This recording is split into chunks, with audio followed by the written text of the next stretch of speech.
Lorsque le chef de l'État, son Excellence, Patrice Talon, disait dans son discours sur l'état de la nation que le Bénin se construit sans pose de première pierre,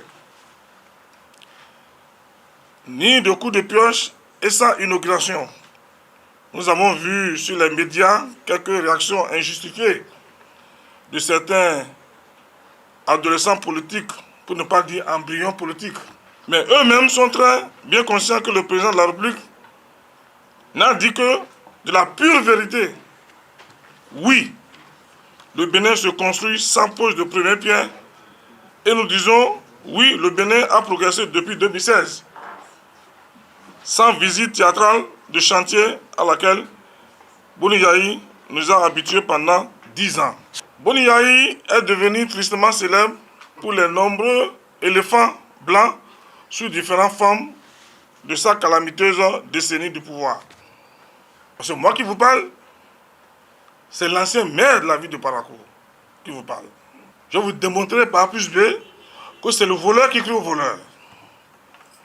L'aéroport de Tourou annoncé pour 80 milliards de francs CFA, alors que seulement 10 milliards ont été investis dans une navigation à vue qui n'ont d'égal que le déficit en bonne gouvernance du docteur en économie.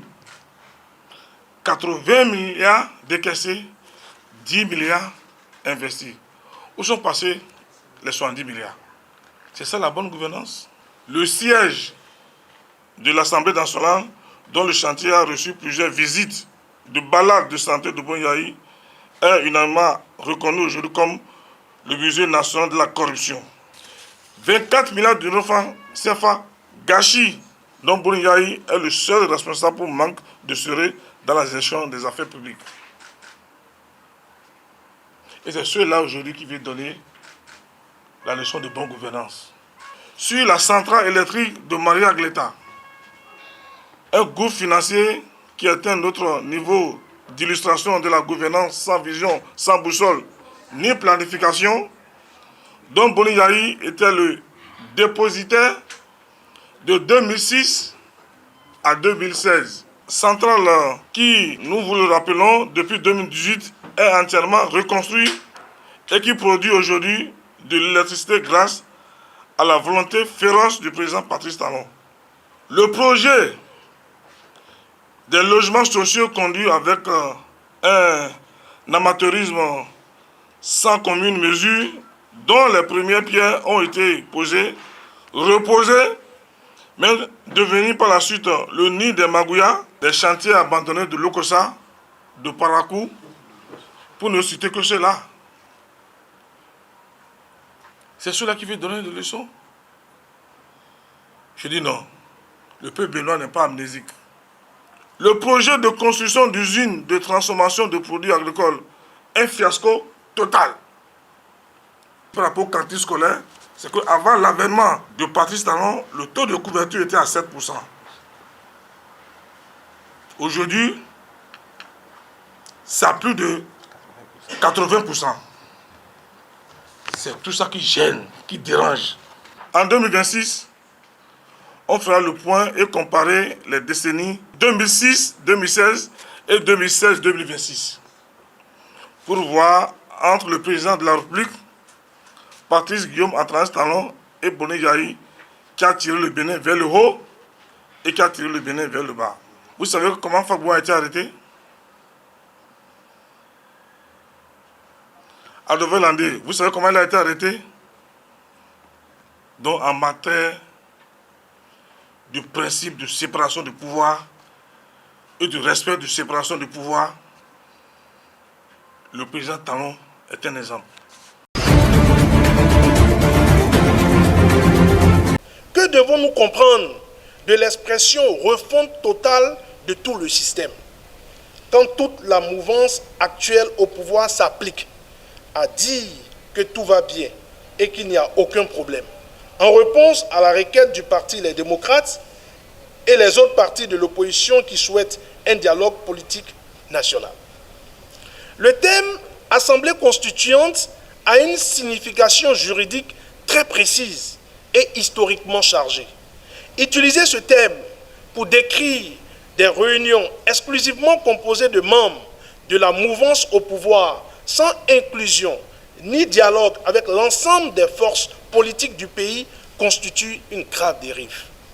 Cela témoigne d'une intention de vouloir manipuler les institutions et de contourner les principes démocratiques fondamentaux.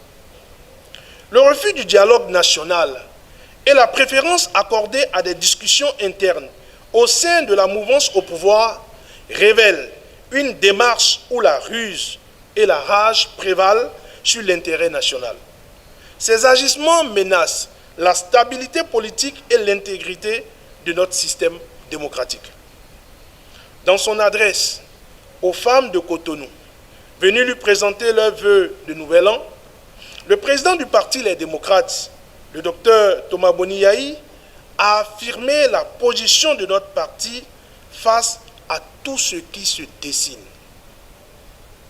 C'est un non catégorique à la révision opportuniste de notre Constitution qui ouvrirait la voie à un troisième mandat.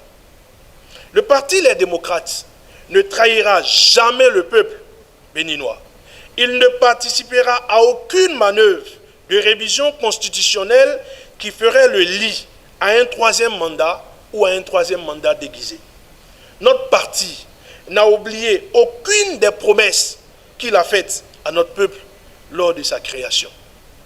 Il n'a oublié aucune des promesses qu'il a faites à ce peuple pendant les élections législatives de 2023. Nous n'oublierons aucune des promesses faites chaque jour quand nos compatriotes nous rencontrent dans les rues, dans nos hameaux, dans nos villes et dans nos villages. Ce qui nous importe aujourd'hui, c'est le développement de notre pays. C'est la restauration de la démocratie et de l'état de droit. Dans les jours, les semaines et les mois à venir, notre position, la position de notre parti sera défendue partout sur l'ensemble du territoire national. Elle sera réaffirmée devant l'opinion publique nationale et internationale afin que nul n'en ignore. En conséquence, nous appelons à une mobilisation de toutes les forces démocratiques, de la société civile et des citoyens épris de justice et de démocratie pour condamner les manœuvres visant à une tentative de révision de notre Constitution, de dénoncer la manipulation et la vassalisation des institutions de la République. Le Bénin, notre chère nation, mérite un dialogue inclusif, transparent et respectueux des principes démocratiques. En aucun cas, le parti Les Démocrates ne donnera son accord pour une révision opportuniste de la Constitution qui conduira à un troisième mandat ou à un troisième mandat déguisé. Les aspirations profondes de notre peuple à ce jour restent et demeurent la réalisation du dialogue politique national, la restauration de la démocratie et de l'état des droits de la personne humaine et du panier de la ménagère, la libération de tous les détenus politiques, ainsi que le retour des exilés politiques dans notre commune patrie, le Bénin.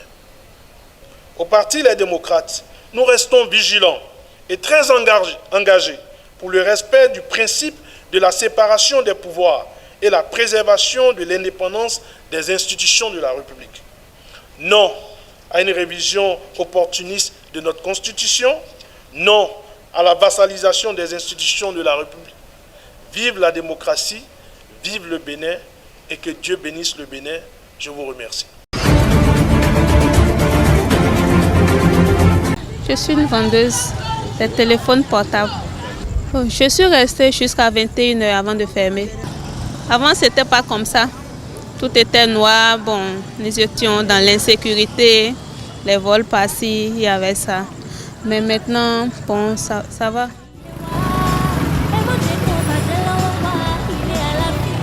C'était impossible de passer ici à partir de 19 h. 19 h, c'est bon. À partir de 20 h, tu ne peux même pas passer. Parce qu'il y avait l'insécurité. La voie n'était pas praticable. Et il n'y avait pas de lumière. C'était, disons, une zone de forêt. Mais depuis le temps qu'ils ont fait cette route, Vraiment, on remercie Dieu. Tu peux venir même à 23, même à minuit, tu peux venir vers ici, là, tu as la sécurité. L'éclairage, vraiment, ça aide beaucoup. Même dans les maisons, on est en sécurité. Les voleurs qui sautaient par les clôtures pour rentrer dans les maisons d'autrui, maintenant, ils ont fui cette zone complètement. Les déchets se produisent tous les jours.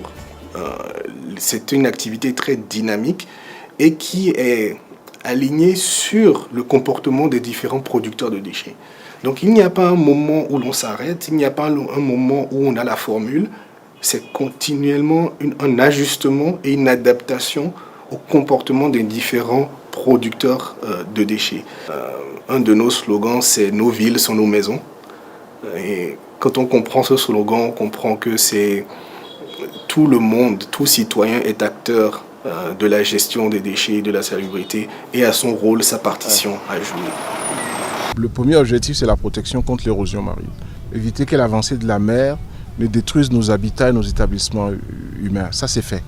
Aujourd'hui, tout le monde est tranquille. L'angoisse qu'il y avait sur Ila Kondji et Agoué, et puis dans une moindre mesure, Grand Popo, cette angoisse a disparu. Deuxième objectif, c'est le développement du tourisme balnéaire. Vous savez que toute la plage est en aménagement depuis Fidjousset, jusqu'à la marina de Huida en passant par Avlekete. Aujourd'hui, la route des pêches.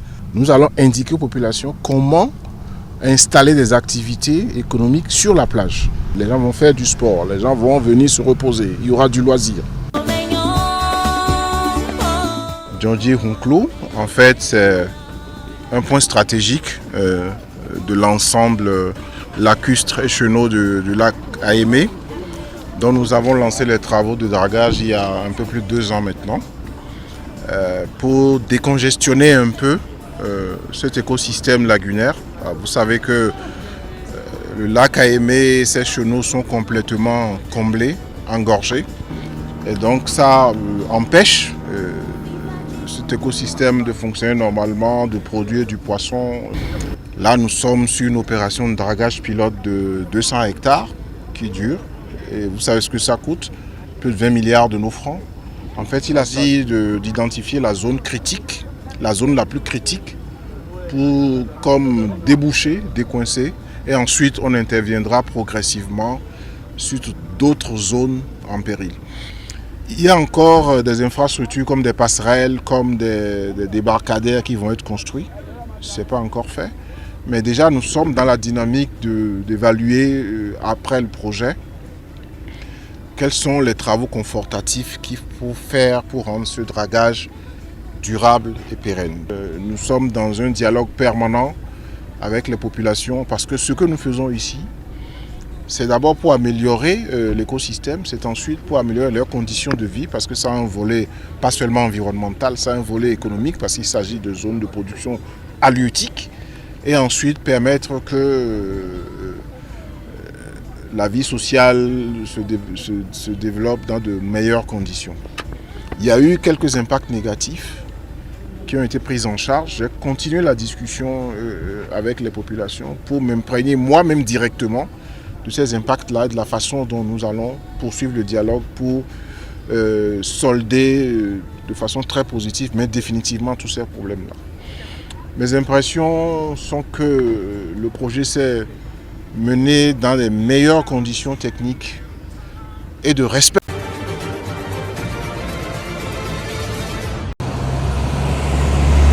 La France a fermé son ambassade au Niger mardi pour incapacité de fonctionner depuis près de 5 mois.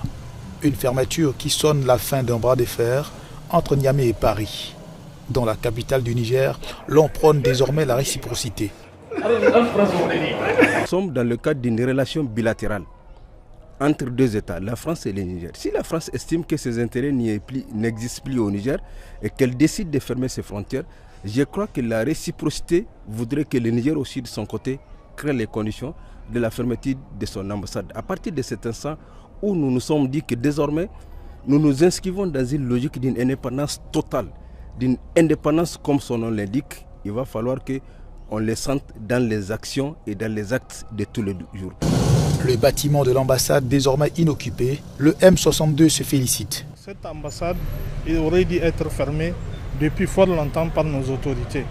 Parce que nous, en ce qui nous concerne au niveau du mouvement M62, nous avons demandé à l'État du Niger de rompre tout rapport politique et économique avec la France, jusqu'à ce qu'il y ait de nouvelles autorités qui puissent comprendre le sens de notre combat et traiter d'égal à égal avec nous. Et la société civile veut quant à elle aller plus loin dans les relations avec Paris. Si c'est une mesure de rétention par rapport au choix souverain du peuple nigérien de prendre en charge désormais son indépendance et sa souveraineté, la France ferait mieux aussi de mettre un terme au contrat léonien qu'elle a imposé à notre pays depuis bientôt 60 ans. Ce serait quand même justice pour le peuple nigérien qu'en partant avec son ambassade, que la France parte aussi avec ses entreprises qui exploitent notre pays depuis fort longtemps. À ce jour, pour les Nigériens, le départ de la France est bon à prendre.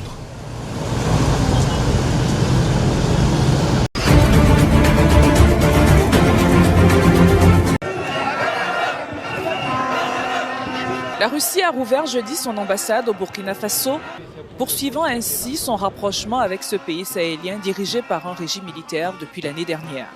La réouverture de l'ambassade de Russie au Burkina Faso est tout sauf une surprise. Ce qui est surprenant est pour beaucoup de n'apprendre que maintenant que la Russie n'avait plus d'ambassade dans ce pays d'Afrique de l'Ouest depuis plus de 3 décennies. Car on a pu constater la solidité des relations entre les deux pays, surtout depuis l'arrivée au pouvoir de la junte en 2022. Cette réouverture de l'ambassade de Russie au Burkina Faso s'inscrit dans le changement de cap de Ouagadougou de mettre fin au monopole de la France dans ses relations. Cet acte va incontestablement renforcer la présence russe dans cette région du Sahel et au même moment affaiblir encore un peu plus celle de la puissance coloniale française ou des États-Unis.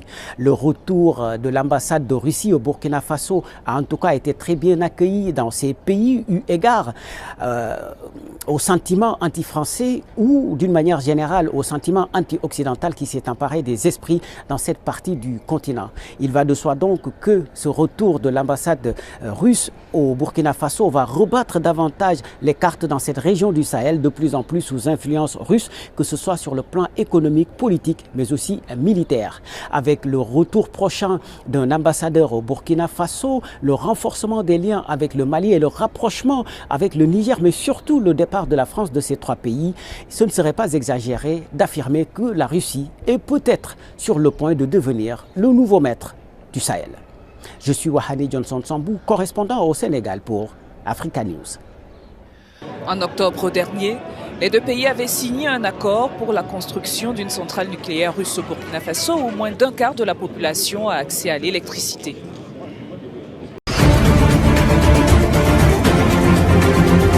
Les principaux candidats de l'opposition en République démocratique du Congo ont formellement annoncé leur décision de ne pas contester la réélection du président sortant Félix Tshisekedi. Le 31 décembre, la commission électorale a proclamé M. Tshisekedi vainqueur de l'élection présidentielle, recueillant ainsi 73% des voix. Moïse Katumbi se positionnait en 2e place avec un résultat de 18%. L'ancien gouverneur du Katanga, Martin Fayulu, et le lauréat du prix Nobel de la paix, Denis Mukwege, ont informé que leurs équipes ne déposeront aucune contestation des résultats devant la Cour constitutionnelle. La date limite pour déposer une requête présidentielle devant la Cour est fixée à mercredi. En l'absence de dépôt de requête, la cérémonie d'investiture de Tshisekedi est prévue pour le 20 janvier. L'élection a été entachée par de nombreux problèmes logistiques et techniques. Ayant boycotté les élections, le parti historique de Joseph Kabila persiste également dans sa demande d'un nouveau processus électoral et logiquement rejette en bloc les résultats.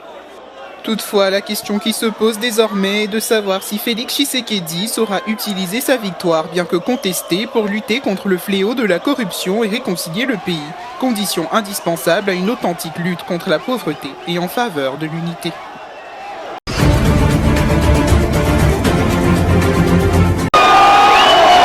À l'annonce de sa victoire par la CENI, Félix Tshisekedi jubile. Mais un candidat a décidé de jouer les troubles fêtes. À quelques heures de la fin du délai de recours, jeudi, Théodore Ngoy a déposé une requête auprès de la Cour constitutionnelle contre la victoire du président sortant à la présidentielle du 20 décembre dernier en République démocratique du Congo. Cet avocat, professeur et pasteur a demandé officiellement l'annulation du scrutin auquel il est arrivé dernier, crédité de seulement 0,02% des suffrages pour 4139 voix. Théodore Ngoy n'a pas suivi ses pairs de la contestation du processus électoral, Martin Fayoulou et Denis Mukwege, qui bénéficient d'une plus grande popularité. Ces derniers n'ont pas voulu déposer de recours. Un délai de 7 jours est désormais imparti à la haute cour pour statuer. Pendant ce temps, les résultats des élections législatives et provinciales sont encore attendus. Elles se sont tenues au même moment que la présidentielle.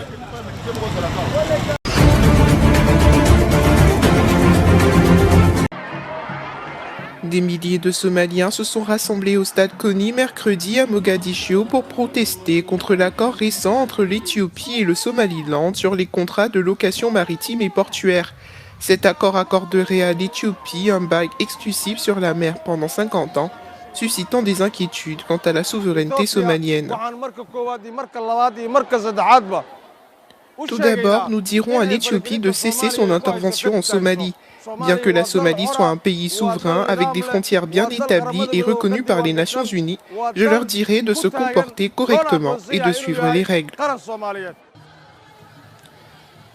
Selon les protestataires, ce bail pourrait créer un précédent pour l'exploitation d'autres ressources en Somalie. Divers intervenants ont conseillé au gouvernement éthiopien de cesser ces violations et ingérences.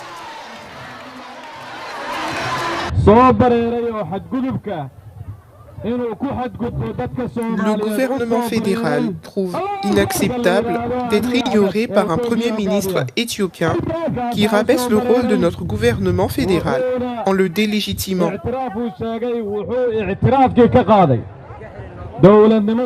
C'est une violation et c'est inacceptable.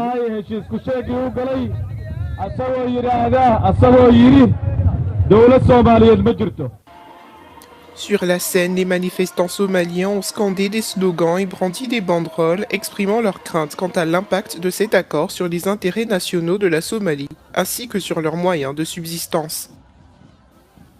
Les participants ont discuté des possibles effets à long terme de cet accord et de la nécessité de former un front uni pour contrer toute menace perçue à la liberté nationale et à la stabilité économique que cet accord pourrait présenter à l'avenir.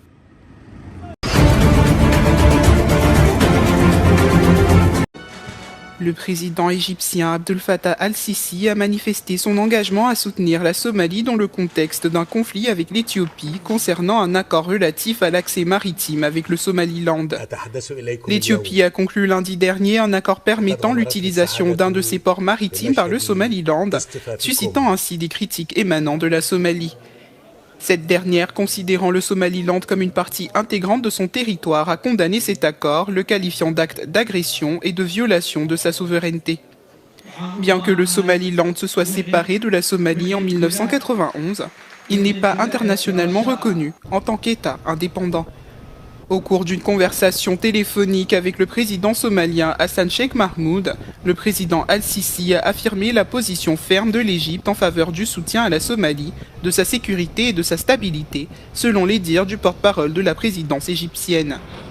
L'Union européenne a exprimé des réserves à l'égard de cet accord, appelant au respect de l'unité, de la souveraineté et de l'intégrité territoriale de la Somalie.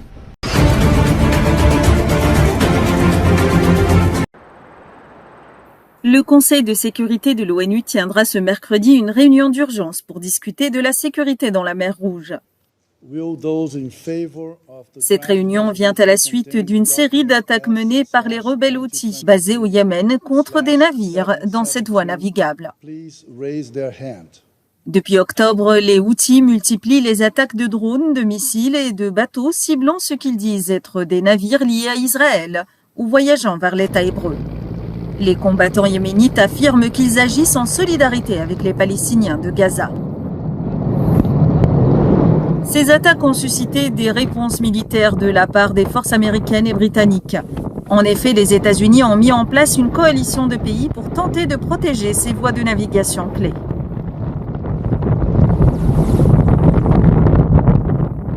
Un certain nombre de compagnies de fret commercial ont modifié leurs opérations en éloignant les navires de la mer Rouge et de son accès à la Méditerranée par le canal de Suez.